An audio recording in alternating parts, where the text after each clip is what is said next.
अस्सलामुअलैकुम जी। मेरा नाम समीउल्लाह चीमा है। पिंड मेरा शेरगढ़ कलां, तहसील कामों की, ज़िला गुजरांवाला का मैं रहने वाला मैं भाईजान।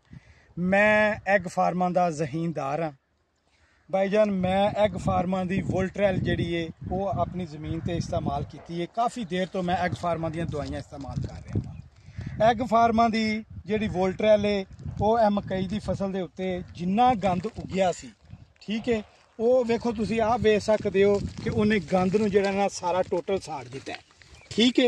ये तुसी वोल्ट्रेल जिहड़ी है ये गंद उगन तो पहलू भी तुसी कर सकते हो, ये गंद उगन तो बाद भी कर सकते हो।